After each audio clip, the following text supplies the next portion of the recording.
government needs to find a way of helping private sector. I don't believe government should be in business, pure and simple. I'm one of those that don't believe, especially Nigerian government, they're not to be in business. Now, we're to facilitate business growth, not to actually create our own businesses, then dump them later on. Now, in order to facilitate business growth, what you need to do, there are two things. You either put policies in place that would make me grow, or you put monetary policies in place that will create and force me to get into that business. Now, environmentally now, I think in the environment now, what we're having is that, yes, there are government policies, but are they seeping through quickly enough? No. There's some solutions that need to come back on the table. CBN needs to come back on the table. Seriously, I'm a big advocate of this, that we need to come back on the table with another intervention fund for industry. Now, the difference between the second intervention fund, the first one was there to save the scenario. The second one should be there to grow the scenario. So now we need to look at, okay, what are you doing in case of expansion? What are you doing in case of new startup? How do we get these commercial banks to loan you single-digit money? Again, we've done a 7% or 6% before. We can do it again for another 15 years. But we're going to be very specific.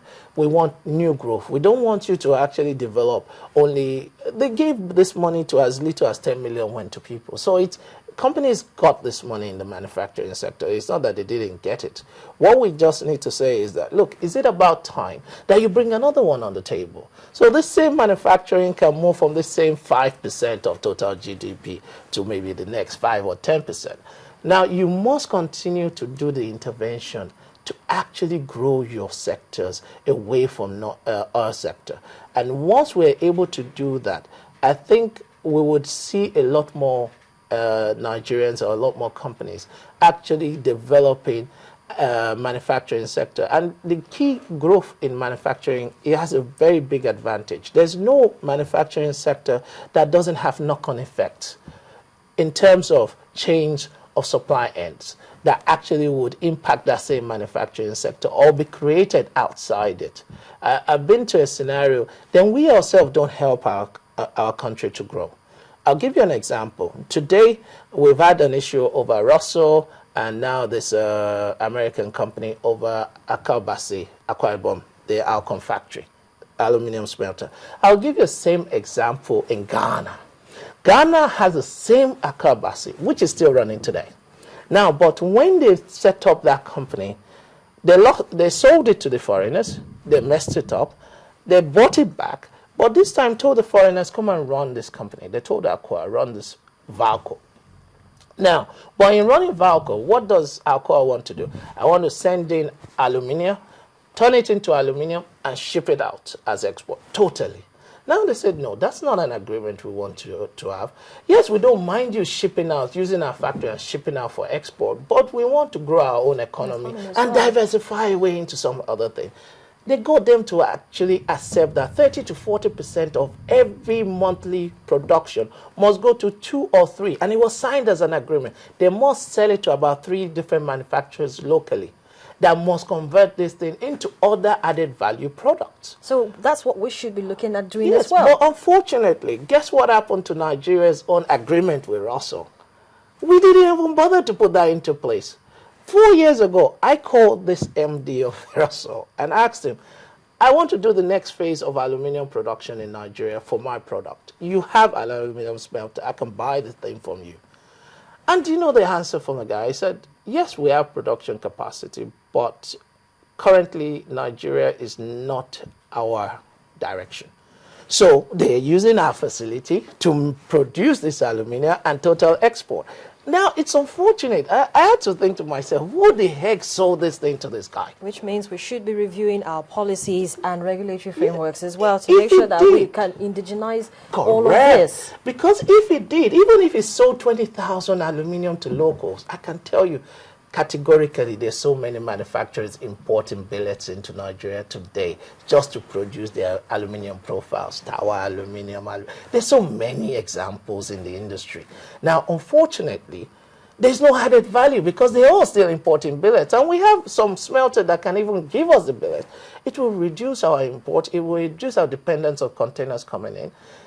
We need to have policies when we even sell our assets. please let it have added value, that it will create other industries. I can guarantee if that guy sold 40% of his business to Nigerians, I'll give you a guarantee that within 5 years, you will create employment for 20 to 30,000 people on aluminium-based products. If such companies come in now and we have a working relationship, a good working relationship with them, we should be able to offset the challenges we're facing in terms of rail, because we need steel to do the rails, either monorails or the light rails, and every other thing that we seem to be working with, and probably the Ajaokuta steel mill too also be up and running. Yes, it's unfortunate. That's why I said policies are not encouraging growth. There's a difference between you sell your choice assets for you to grow your business, or for you to sell your choice assets for you to grow another person's business. Now, so if we need to relook all those policies, why did we make those decisions? Even if we have made them, we can still go back and correct our errors. It's not too late. It's a matter of worse, I force him with policy or I force him with law. If he doesn't accept a policy, I can go to the law books and to the house and say, you know what, kindly pass a law that says every exported aluminium in this country has to be 40% reprocessed here. That changes the goalpost. Now it's not a case of policy or business decision anymore. It's a case of law. We can do that in every facet of business to force this growth. Because except we don't have off-takers locally, I totally agree. Let the guy, it's business for business. Let him do whatever you want. But if I have an off-taker and I have people that want to even off-take more of this guy, I have a chance of developing other area sectors in that same business that is most likely going to grow other areas. So we start producing aluminium. We start producing our own roofing sheets totally locally. We start producing all forms of aluminium. Before you know it, you go into other areas that you will also be taking knock-on effects from.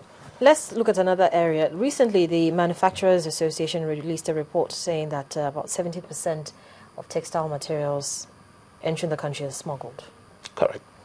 Why is it such a difficult thing to stop smuggling? Because, okay, let me just ask you. Every day, I know how much women spend on their clothes. And and it's also the same thing for the men. We spend so much money to get ourselves to look good, to wear good clothes. But why can't we spend half of this money to stop these smugglers from bringing these clothes in? Do you want a truthful answer? Do you want us not to? Well, unfortunately, part of the problem is our dear lovely women. They love to look good. And I don't blame them. But we can look good wearing our own locally made materials. Yes, but okay, I fascinate about this industry, and I'm happy you talked about textile. And I don't know why Nigerians don't do it themselves.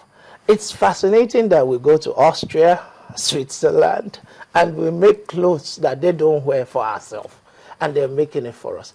They're not doing anything special. I'm fortunate enough to have known a lot of people in that sector, family-wise.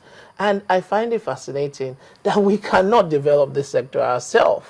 Textile used to be at a point the largest employer of labor in this country. Today it is not. Well, you said we're employing people in all those other countries to make all these products. We are. Back here. You need to see some of the prices we pay per yard for these products.